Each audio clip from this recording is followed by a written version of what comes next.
कभी भारत की औद्योगिक और सांस्कृतिक राजधानी रहा बंगाल आज पिछड़े राज्यों में क्यों गिना जाता है? इस पतन की कहानी का सबसे विवादास्पद अध्याय एक ऐसे मुख्यमंत्री से जुड़ा है जिसने 23 सालों तक बंगाल पर राज किया, ज्योति बासु। उन्हें गरीबों का मसीहा कहा गया। उनके एक फैसले ऑपरेशन बरगा ने लाखों भूमिहीन किसानों को जमीन का हक दिलवाकर उन्हें देवता बना दिया। लेकिन सिक्के का दूसरा पहलू दहला देने वाला है। उन्हीं के राज में बंद कल्चर ने बंगाल की हजारों फैक्ट्रियों पर ताला लगा दिया। उन्हीं के दामन पर 1969 के मरीच झापी नरसंहार का दाग है, जहां हजारों शरणार्थियों की मौत का आरोप उनकी सरकार पर लगा। और उन्हीं की पार्टी ने उन्हें प्रधानमंत्री बनने से रोककर एक ऐतिहासिक भूल कर दी। तो कौन थे ज्योति बासु, बंगाल के नायक या खलनायक? एक तरफ भूमि सुधार का श्रेय, तो दूसरी तरफ एक समृद्ध राज्य की बर्बादी का इल्जाम।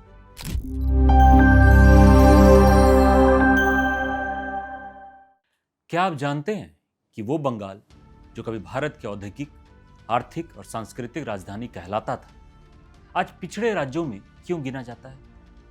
एक ऐसा प्रदेश जिसे दुनिया पूरब का मोती कहती थी और जिसकी राजधानी कलकत्ता लंदन के बाद ब्रिटिश साम्राज्य का दूसरा बड़ा शहर था, आज अपनी उस सुनहरी पहचान को क्यों खो चुका है? इस पतन की कहानी का सबसे बड़ा और विवादास्पद अध्याय ज्योति बासु के नाम से जुड़ा है। एक ऐसा नेता जिसने भारतीय राजनीति में एक रिकॉर्ड बनाया। 21 जून 1977 से 6 नवंबर 2000 तक लगातार 23 साल पश्चिम बंगाल पर एक छत्र राज करके उन्हें गरीबों और किसानों का मसीहा बनाकर पेश किया गया। लेकिन सवाल ये है कि क्या उनके इतने लंबे शासन ने बंगाल को वाकई समृद्धि दी या उसे दशकों पीछे धकेल दिया?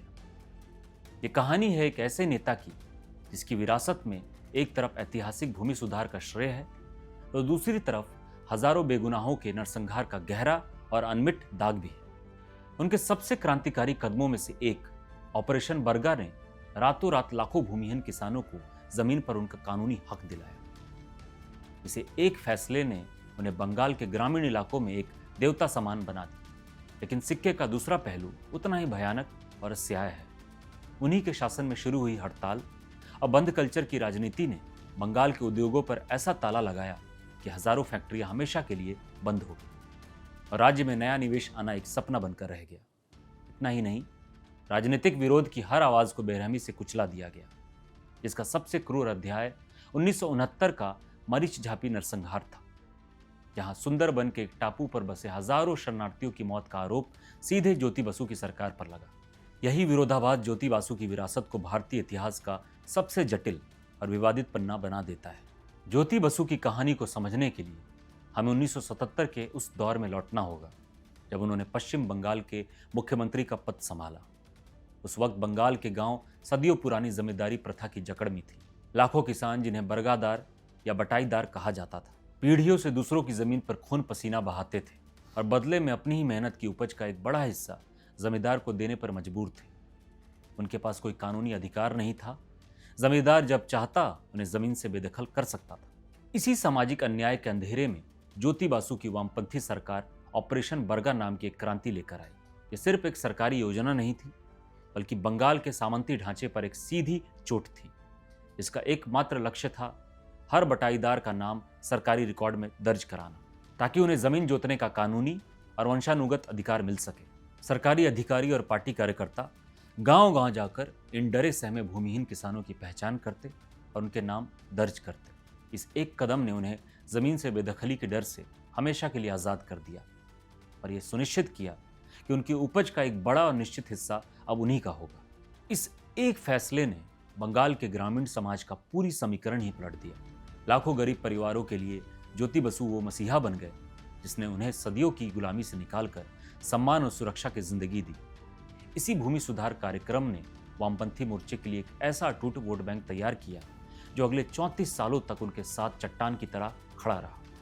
इसके साथ ही पंचायती राज को मजबूत करके उन्हें सत्ता को गांव के आखिरी आदमी तक पहुंचाया, जिसने जमीनी स्तर पर लोकतंत्र को एक नई ताकत दी। इन कामों ने बासु की छवि एक ऐसे जननायक के रूप में गढ़ दी जिसे चुनौती देना लगभग असंभव था। लेकिन जहां एक तरफ बंगाल के गांव ज्योति बासु के नाम के नारे लगा रहा था, वहीं दूसरी तरफ राज्य के औद्योगिक शहर एक भयानक अंधेरे में डूब रहे थे। जो बंगाल कभी भारत का औद्योगिक पावर हाउस था, वहाँ की चिमनी अब धुआं उगलना बंद कर रही थी और फैक्ट्रियां एक एक करके बंद हो रही थी।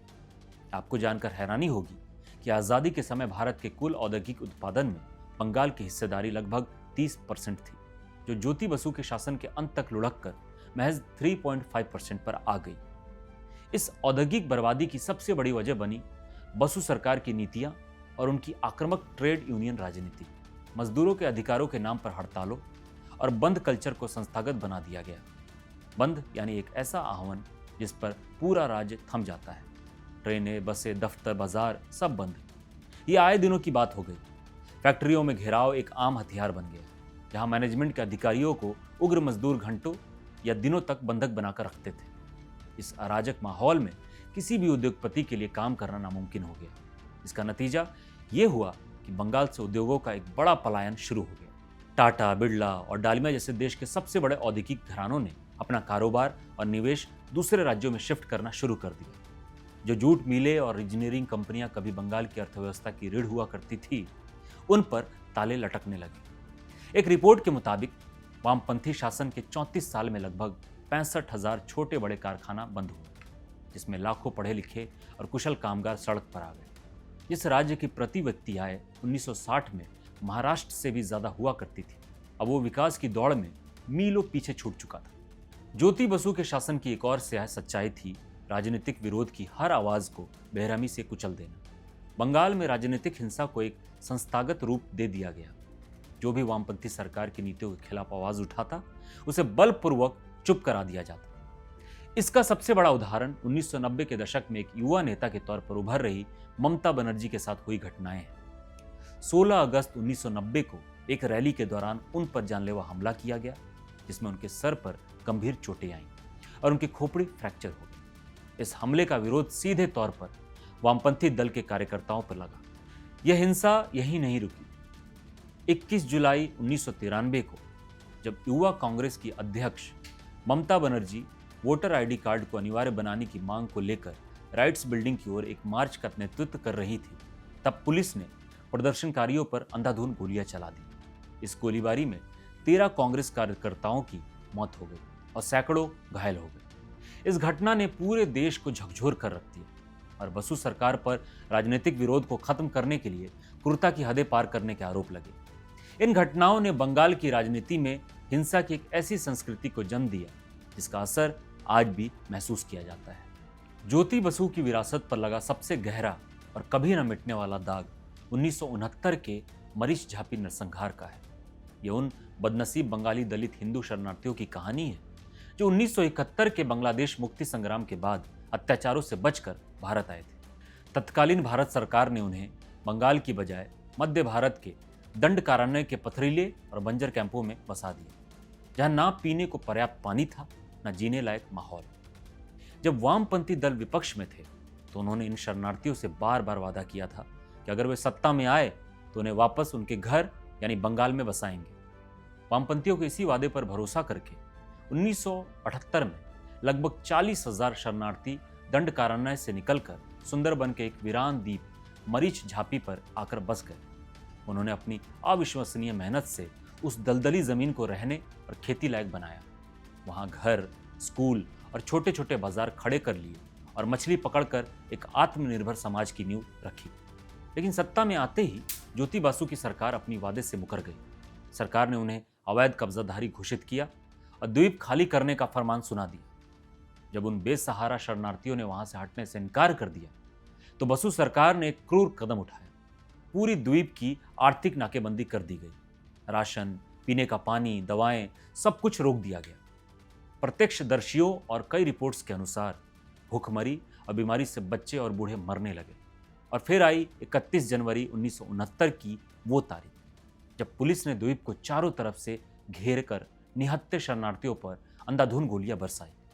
सरकारी आंकड़े आज भी कुछ ही मौतों का दावा करते हैं, लेकिन इस घटना से बचे हुए लोग पत्रकार और शोधकर्ता को बताते हैं कि इस नरसंहार में 1000 से लेकर 10,000 से ज्यादा लोग मारे गए थे। कुछ गोलियों से, कुछ भूखमरी से और कुछ द्वीप से भागते हुए पानी में डूबकर। यह स्वतंत्र भारत के सबसे बड़े और सबसे सुनियोजित तरीके से छुपाए गए नरसंहारों में से एक माना जाता है। जिसका आरोप हमेशा ज्योति बसु की सरकार पर लगता रहा। बंगाल तक सीमित रहने के बावजूद ज्योति बसु का कद राष्ट्रीय राजनीति में बहुत बड़ा हो चुका था। इसका सबसे बड़ा सबूत 1996 में मिला, जब केंद्र में संयुक्त मोर्चे की सरकार बनी और सभी दलों ने सर्वसम्मति से ज्योति बसु को प्रधानमंत्री पद के लिए चुन लिया। यह भारतीय इतिहास का एक निर्णायक मोड़ था, जब देश को अपना पहला कम्युनिस्ट प्रधानमंत्री मिल सकता था। लेकिन एक अविश्वसनीय घटनाक्रम में उनकी ही पार्टी CPI-M की केंद्रीय समिति ने इस प्रस्ताव को बहुमत से खारिज कर दिया। पार्टी के कट्टरपंथी नेताओं का तर्क था कि वो एक ऐसी मिलीजुली सरकार का हिस्सा नहीं बनेंगे जिसकी नीतियों पर उनका पूरा नियंत्रण ना हो। पार्टी ने विचारधारा को सत्ता पर प्राथमिकता दी। ज्योति बसु ने पार्टी अनुशासन के आगे झुकते हुए इस फैसले को स्वीकार तो कर लिया, लेकिन बाद में उन्होंने खुद सार्वजनिक रूप से इसे एक ऐतिहासिक भूल करार दी। ये एक ऐसा फैसला था जिसने शायद भारतीय वामपंथ के राष्ट्रीय राजनीति के शिखर पर पहुंचने के एकमात्र मौके को हमेशा के लिए छीन लिया। ज्योति बसु की विरासत एक पहेली की तरह है, जिसमें नायक और खलनायक एक ही व्यक्ति में समाये हुए। एक तरफ वे भूमि सुधार और पंचायती राज के वो नायक हैं जिन्होंने बंगाल के लाखों गरीबों को आवाज, अधिकार और सम्मान दिया, तो दूसरी तरफ वो एक ऐसे शासक हैं जिनके दौर में बंगाल का औद्योगिक साम्राज्य ढह गया, राजनीतिक हिंसा चरम पर पहुंची और मरीच झापी जैसे नरसंहार का इतिहास लिखा गया। उनकी छवि एक साथ एक मसीहा की भी है और एक ऐसे प्रशासक की भी है जिसकी अदूरदर्शी नीतियों ने एक समृद्ध प्रदेश को गहरे संकट में डाल दिया। ज्योति बसु की कहानी एक शक्तिशाली चेतावनी है कि कैसे जन कल्याण के नाम पर की गई राजनीति अगर दूरदर्शिता और मानवीय संवेदना से शून्य हो तो एक पूरे प्रदेश को समृद्धि से विनाश की ओर धकेल सकती है। बंगाल आज भी दशकों बाद उनकी विरासत की इस लंबी और जटिल परछाई से निकलने के लिए संघर्ष कर रहा है।